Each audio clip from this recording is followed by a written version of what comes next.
just happened. This is not a Christmas. This is not a Christmas song. This is not a Christmas. This is not a Christmas song. This is not a Christmas. This is not a Christmas song. This is not a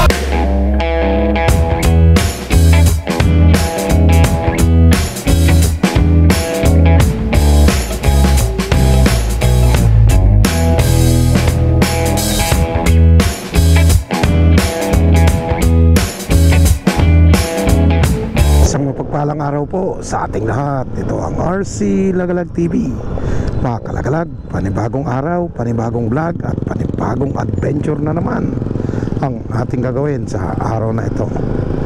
Mga kalagalag, kung bago ka pa lang sa aking channel, huwag mong kalimutan na mag-like, share, subscribe at pindutin mo na rin yung notification bell para lagi kang updated sa mga video kong i-upload. At ngayong araw mga kalagalag, tayo muling mag-iikot dito sa Tarlac City. Ayan. So palapit na ng palapit yung Kapaskuhan mga kalagalag. At titignan natin yung sitwasyon ngayon dito sa Tarlac City. Talagang napakaganda yung mga lugar dito ngayon. Yung mga pailaw ay talagang mamamangha kayo, sobrang ganda. Lalo na dito sa provincial capital na na-vlog natin nung nakarang araw yan. At kita natin ngayon talagang napakaganda at talagang napakaraming tao na namamasyal dyan. Kaya huwag kayong bibitiw mga kalagalag, samahan nyo lang ako sa pag-iikot natin ngayon. Titignan natin yung mga magagandang tanawin. Ayan, so let's go. Ayan, so andito tayo ngayon mga kalagalag sa provincial capital o Maria Cristina Park. Ayan o, talagang napakaraming tao na naman ngayon mga kalagalag. Ayan, talagang napakaganda yung mga parol na andi dito. At parami yung tao ngayon dito sa syudad. Parang hindi natutulog yung mga tao dito. Ayan. At marami pa palang estudyante. Sabagay maaga pa, mag-aalas 7 pa lang ng gabi ngayon. At kasalukuyan pa lang nag-uwian yung mga estudyante.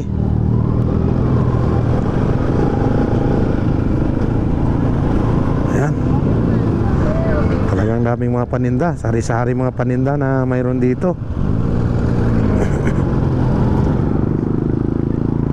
At ito rin yung Plaza Mercato mga kalagalag na ginagawang basar. So na-vlog na rin natin ito.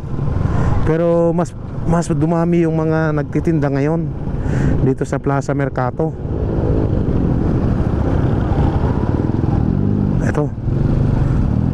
At ayan, daming mga paninda ngayon At na-vlog na rin naman natin yan. At mag-iikot lang tayo dito sa Tarlac mga kalagalag. At hindi naman tayo nakakalayo pa. At sa sunod siguro na mga panahon, kung lumakas na yung ating pangangatawan at tayo galing sa sakit,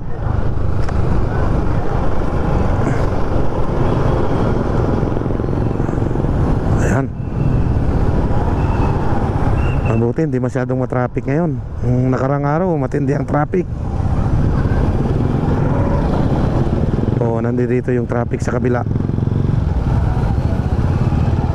Nandito nga yung traffic.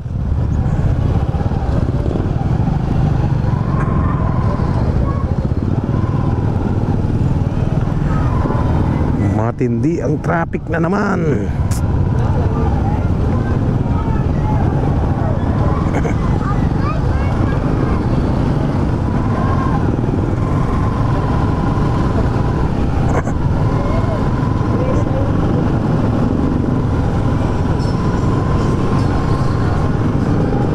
At nandito na tayo sa sentro mga kalagalag ng Tarlac City. At ito yung Catholic Cathedral. Ayan, magaganda rin yung mga pailaw dyan. At dito tayo sa kabila. Hindi matraffic ngayon. Hindi kagaya kagabi. Sobrang traffic kagabi. At nandito tayo sa Ninoy Aquino Bridge.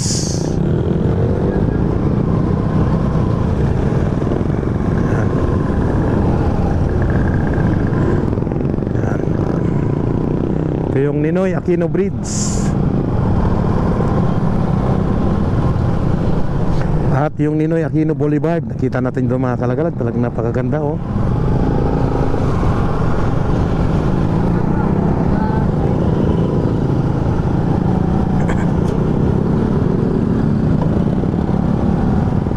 So ito yung barangay San Isidro mga kalagalag. Kita natin talagang napakaliwanag din ang lugar na ito. At kita natin ito yung dating UP. Kaya lang hindi nagtuloy, naging Tarlac Provincial. Extension ito ng Tarlac Provincial Office. So dating UP sana yan, hindi na tuloy.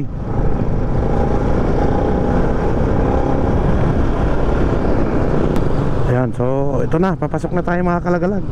Yung ilaw, pailaw niya kasi dito, puro solar ito mga kalagalag. Ayan o, puro solar light. Kaya kahit nagbo-brown out, tuloy-tuloy yung liwanag dito. Walang patid yung liwanag. Ayan, ganda ng Christmas tree nila.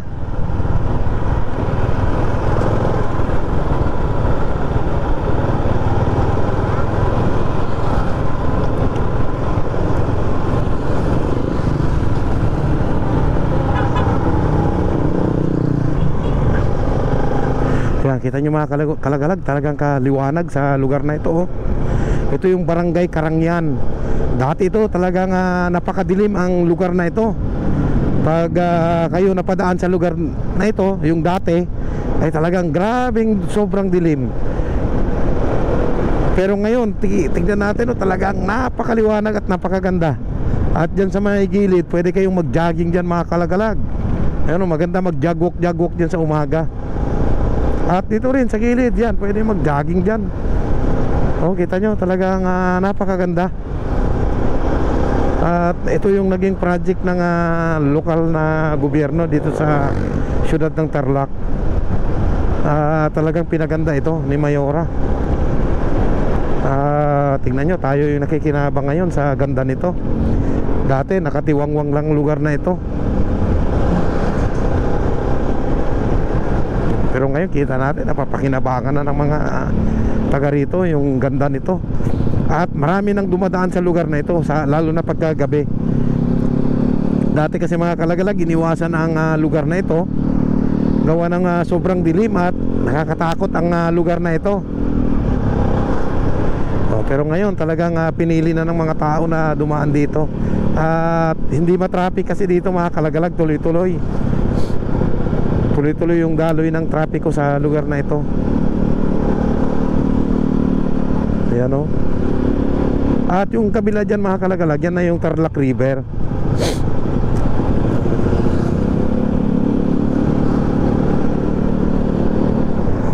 Talagang grabe.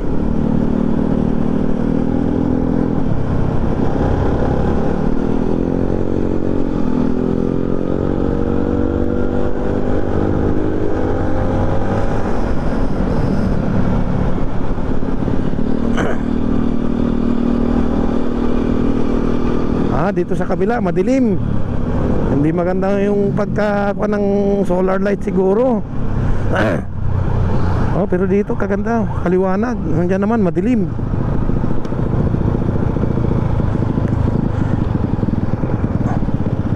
Yan, so kita natin yan, to Manila, to mga Tarem via Kamiling.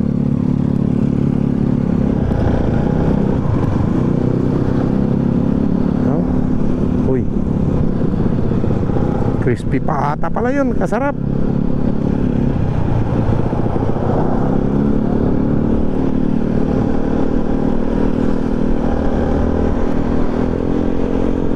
So masarap mag-ikot-ikot din mga kalagalag, lalo na pagkagabi dito sa siyudad ng Tarlac. At napakaganda yung mga tanawin dito sa Tarlac City. Sa sunod sigurong gabi mga kalagalag, muli natin balikan yung buong Tarlac City, yung syudad mismo. Ngayon barangay yung inukutan natin. Ayan, sa sunod naman.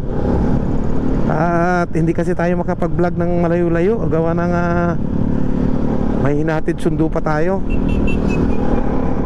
Pag nabakante tayo, Yan, pwede tayong lumayo kahit konti.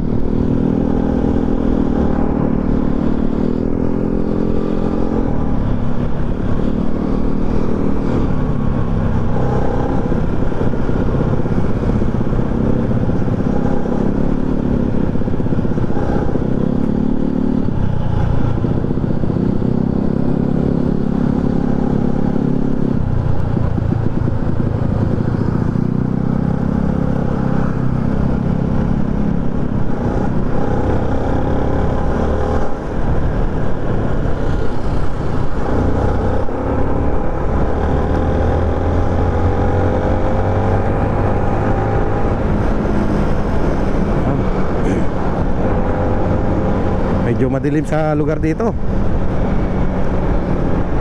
Yan. Pailaw tayo ng konti.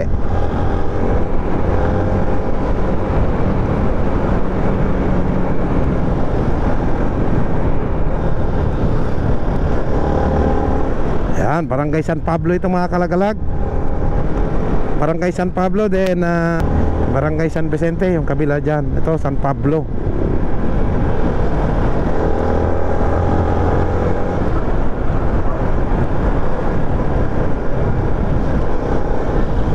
Ayan o, bumaba yung gasolina ngayon mga kalagalag oh. 53 na lang, 55, 35. Dati 57 yan eh. So nasa 2 piso rin yung naibaba. Medyo malaki-laki rin yung naibaba ngayon. Nasa 2 piso.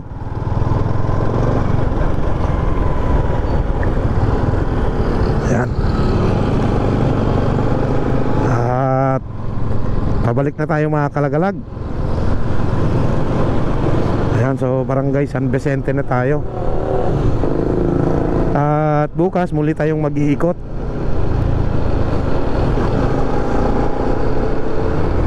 Para may update naman tayo sa Tarlac City.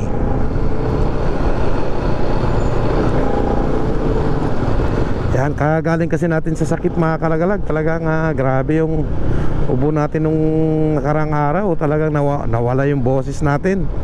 Kaya hindi rin tayo nakapag-vlog. At medyo ngayon medyo bumalik na yung ating boses. Kahit namamalat pa, pero pwede nang pagtiyagaan. Pwede na tayong mag-vlog kahit paano.